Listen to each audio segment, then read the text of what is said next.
Good morning, my dear students. I hope you all are fine at home and enjoying your studies.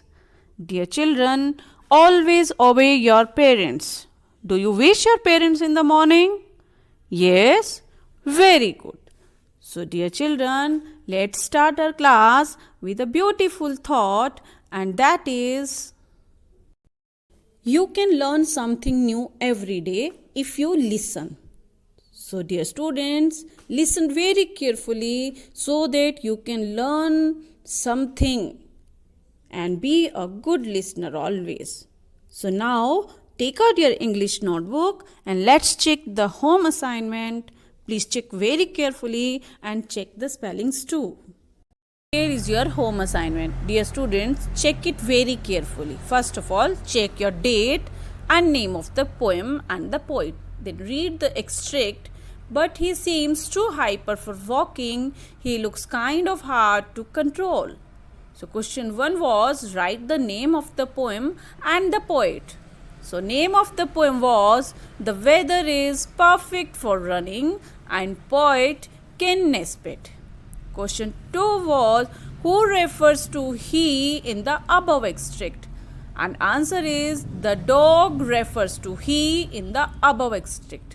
Question 3 is what is hard to control for the speaker?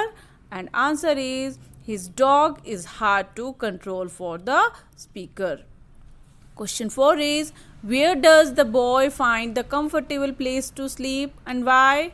Answer is the boy finds the comfortable place to sleep on the sofa because the pillows are cozy and deep. Question 5 is who wants to curl up on the boy's lap? And answer is the boy's kitten wants to curl up on his lap. Question 6 was frame a sentence and the word is control. My dog is hard to control. You can write your own sentence. So dear students, that was all in your home assignment. So dear children, it's reading time now and open your literature reader book and page number 63. So dear children, today we will read this poem The Newcomer. The newcomer means a person who has just arrived in a place. That is called newcomer. Before starting this poem, I want to show you some pictures. Now see, what is this? This is a fish and it has scales, it has fins and it has gills also. So now next is what is this? This is a bird or you can say thrush bird. And it has a beak, it has claws and it has feathers also. Now you can see what is this? This is a rabbit and it has fur. It has small little eyes and it has paws also. And now what is this? This is a polar bear. Or you can say snow bright polar bear who lives on a glacier. Now in the poem, they all are surprised. Or you can say afraid of a newcomer. Now let's see what happened in the animal kingdom. Why are they so surprised and afraid of this newcomer?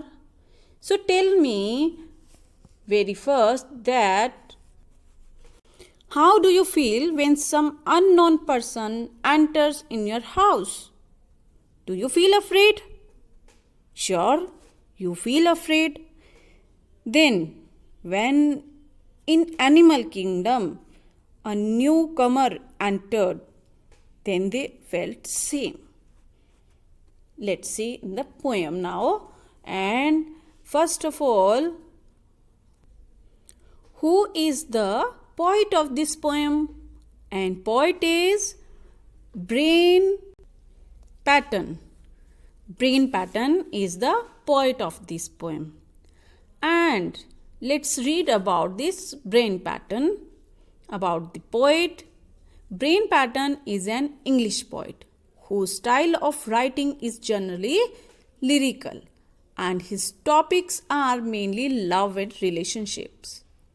Though he has written comic verse for children like gargling with jelly and thawing frozen frogs.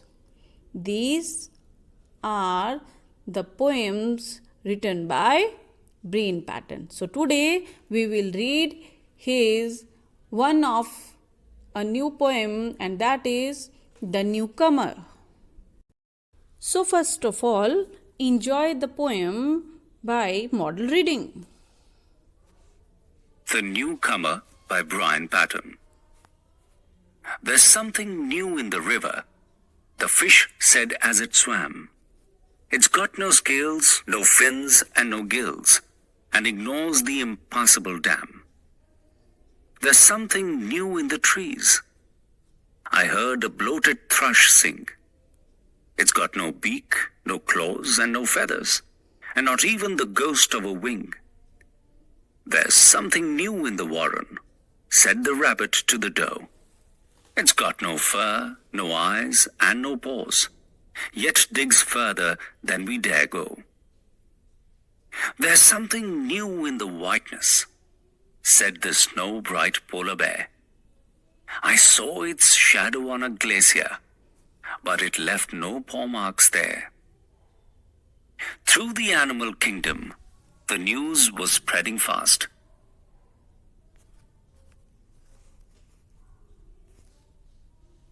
No beak, no claws, no feather, no scales, no fur, no gills. It lives in the trees and the water, in the soil and the snow and the hills. And it kills, and it kills, and it kills.